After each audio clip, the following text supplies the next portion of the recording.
슈마 아도나이 베야푸츠 오예베카 베야누스 메사네카 미파네카. 여호와여 일어나사 주의 대적들을 흩으시고 주를 미워하는 자가 주 앞에서 도망하게 하소서.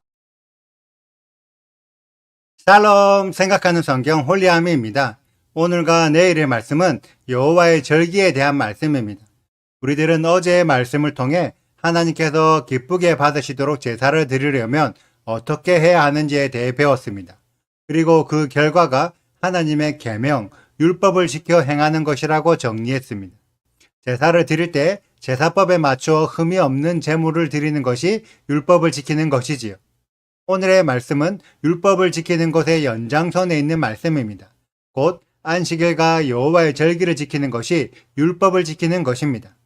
하나님께서는 혈통적인 이스라엘뿐 아니라 이스라엘에 접붙임받은 이방인들, 게르들에게도 절기를 지키길 원하십니다.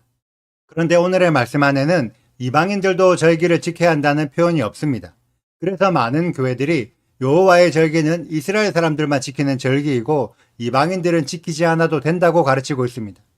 오히려 절기를 지키는 이방인들을 율법주의에 미혹된 잘못된 믿음이라고 비난하고 있습니다. 과연 이방인들은 여호와의 절기를 안 지켜도 될까요? 하나님께서 레위기 전체의 말씀을 출애굽한 이스라엘에게 전달하고 있습니다. 그리고 레위기의 목적이 광야의 시간 동안 하나님의 말씀을 지켜라가 아니라 약속의 땅, 가나안 땅에 들어가서 하나님께서 하신 말씀, 레위기 전체의 말씀을 지키게 하는 것이 목적입니다. 그러면 이때 혈통적인 이스라엘 사람들만 있었을까요? 이스라엘과 함께 출애굽한 수많은 잡족들이 함께 레위기의 말씀을 들었고 그들이 혈통적인 이스라엘 사람들과 함께 가나안 땅으로 들어가게 됩니다. 그렇기 때문에 이스라엘에게 접붙임받은 이방인들, 게르들도 율법을 지켜야 하고 여호와의 절기를 지켜야 합니다. 하나님께서는 블레셋이나 모압, 암몬 등의 이방인들에게 율법과 절기를 지키라고 명령하신 적이 없습니다. 오직 이스라엘과 이스라엘에 접붙임 받고 싶은 이방인들만 지키면 됩니다. 지금의 교회는 대체 신학의 영향으로 자신들이 이스라엘이라고 말은 하지만 실제 교회의 삶은 모압과 암몬 사람들의 삶입니다. 교회 성도들에게 이스라엘 삶을 살아라고 가르치지 않고 이스라엘의 삶을 살고자 하는 게르들에게 모압과 암몬의 삶을 살아야지 이스라엘의 삶을 살면 안 된다고 방해하고 있습니다.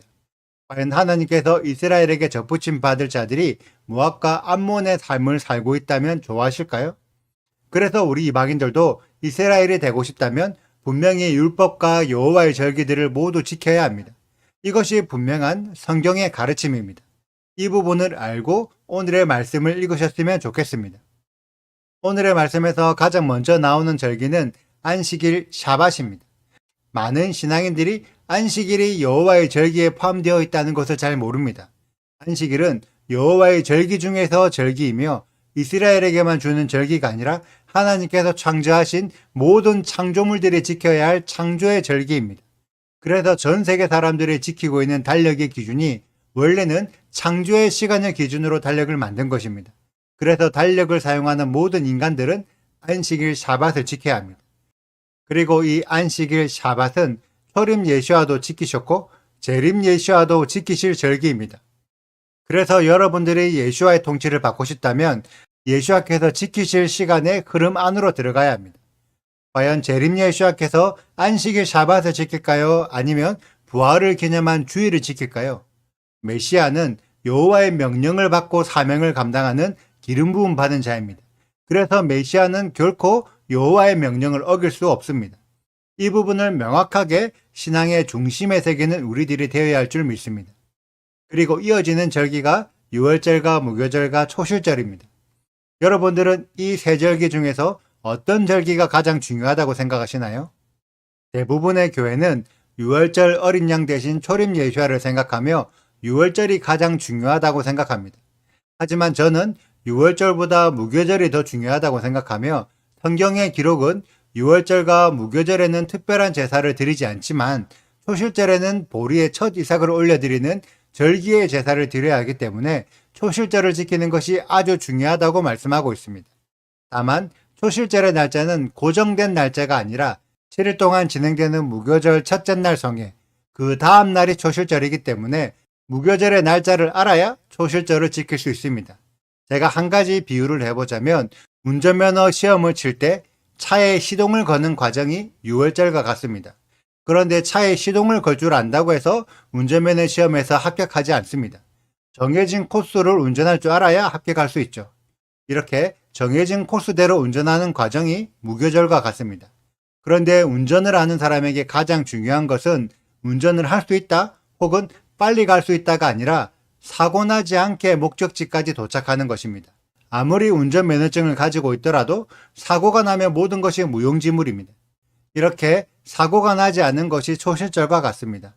사고가 나지 않으려면 차의 시동을 잘 거는 것이 중요한 것이 아니라 안전하게 정해진 방법대로 운전하는 것이 훨씬 중요합니다. 그래서 유월절보다 무교절이 더 중요하고 무교절을 지키다 보면 자연적으로 초실절을 지키게 됩니다. 대부분의 교회가 무교절보다 유월절을 더 중요하게 생각하고 그런 유월절조차 지키지 않기 때문에 초실절이 얼마나 중요한지 깨닫지 못하고 있습니다. 초림 예수와께서 십자가에서 죽으신 후 부활하신 날이 초실절이며 우리들도 예수와를 따라 마지막 때 부활을 해야 하는데 그 부활의 방법을 알려주는 절기가 초실절입니다. 그런데 대부분의 교회는 초실절을 지키지 않고 로마 사람들이 새로 만든 부활절을 지키고 있기 때문에 아무리 부활절을 지켜도 부활하는 방법을 깨닫지 못합니다. 여러분들이 예수와의 부활에 참여하고 싶다면 부활절이 아니라 초실절을 지켜야 합니다. 제가 절기에 대한 내용은 이미 여러 강의 영상들을 올려드렸으니까 강의 영상들을 참고하시면 됩니다. 그리고 다음에 나오는 절기가 맥추절입니다. 맥추절은 미래 첫 이삭을 하나님께 바치는 날로 오순절이라고 부르기도 합니다. 맥추절은 초실절로부터 50일째 되는 날인데 초실절의 날짜를 알아야 맥추절의 날짜도 알 수 있습니다. 맥추절에도 정해진 제사법에 따라 절기의 제사를 드려야 하기 때문에 매우 중요한 절기라는 것을 알 수 있습니다. 맥추절에 일어난 성경의 역사는 출애굽한 이스라엘 백성들이 시내산에서 십계명을 받은 날이며 사도행전 2장에 기록된 성령이 강림한 날도 맥추절입니다. 그래서 우리들에게 맥추절의 의미는 아주 중요한 의미이고 우리들이 맥추절의 의미를 알아야 토라와 성령으로 충만해질 수 있습니다. 제가 다시 한번 말씀드리지만 여호와의 절기는 이스라엘 사람들을 위한 절기가 아닙니다. 약속의 땅, 가나안 땅으로 들어가고 싶은 사람은 모두가 지켜야 할 명령이며 마지막 때의 천연왕국에도 절기를 지키는 자들만 천연왕국 안으로 들어갈 수 있습니다. 이 내용이 이사야서 후반부에 여러 번 기록되어 있습니다. 여러분들이 직접 성경을 읽으시면서 과연 하나님께서 절기를 지켜라고 명령하셨는지 안 지켜도 된다고 말씀하셨는지를 확인해 보시길 바랍니다. 성경의 말씀 그대로를 믿는다면 안식일 샤밧과 모든 여호와의 절기를 지키는 우리 홀리아미 가족들이 되시기를 축복합니다. 오늘의 영상은 여기까지입니다. 오늘의 말씀 읽으시고 질문 있으시다면 언제든지 댓글로 남겨주세요. 오늘도 감사합니다. 샬롬! 여호와께서 모세에게 말씀하여 이르시되 이스라엘 자손에게 말하여 이르라 이것이 나의 절기들이니 너희가 성회로 공포할 여호와의 절기들이니라. 엿새 동안은 일할 것이요 일곱째 날은 쉴 안식일이니 성회의 날이라 너희는 아무 일도 하지 말라. 이는 너희가 거주하는 갑처에서 지킬 여호와의 안식일이니라. 이것이 너희가 그 정한 때의 성회로 공포할 여호와의 절기들이니라. 첫째 달 열나흔 날 저녁은 여호와의 유월절이요 이 달 열다섯 날은 여호와의 무교절이니 이래 동안 너희는 무교병을 먹을 것이요 그 첫날에는 너희가 성회로 모이고 아무 노동도 하지 말지며 너희는 이래 동안 여호와께 화제를 드릴 것이요 일곱째 날에도 성회로 모이고 아무 노동도 하지 말지니라. 여호와께서 모세에게 말씀하여 이르시되 이스라엘 자손에게 말하여 이르라 너희는 내가 너희에게 주는 땅에 들어가서 너희의 곡물을 거둘 때에 너희의 곡물의 첫 이삭 한 단을 제사장에게로 가져갈 것이요 제사장은 너희를 위하여 그 단을 여호와 앞에 기쁘게 받으심이 되도록 흔들되 안식일 이튿날에 흔들 것이며 너희가 그 단을 흔드는 날에 1년 되고 흠없는 순양을 여호와께 번제로 드리고 그 소제로는 기름 섞은 고운 가루 10분의 2 에바를 여호와께 드려 화제로 삼아 향기로운 냄새가 되게 하고 전제로는 포도주 4분의 1 흰을 쓸 것이며 너희는 너희 하나님께 예물을 가져오는 그날까지 떡이든지 볶은 곡식이든지 생 이삭이든지 먹지 말지니 이는 너희가 거주하는 갑처에서 대대로 지킬 영원한 규례니라.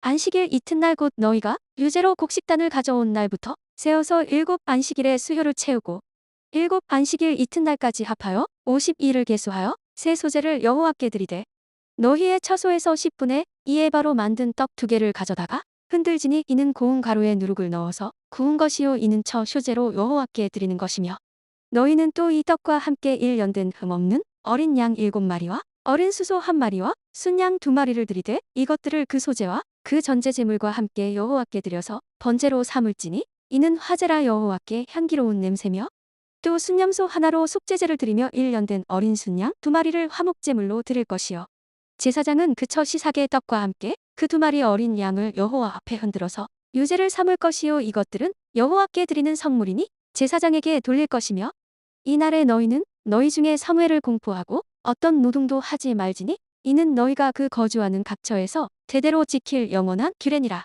너희 땅의 곡물을 벨 때에 반 모퉁이까지 다 베지 말며 쩔어진 것을 줍지 말고 그것을 가난한 자와 거류민을 위하여 남겨두라. 나는 너희의 하나님 여호와이니라. 구독과 좋아요를 눌러주세요. 그리고 알림 설정도 해주시고요. 그리고 하트도 꼭 눌러주세요. 슈바 아도나이 리베보트 할레페 이스라엘 여호와여 이스라엘 천만인에게로 돌아오소서.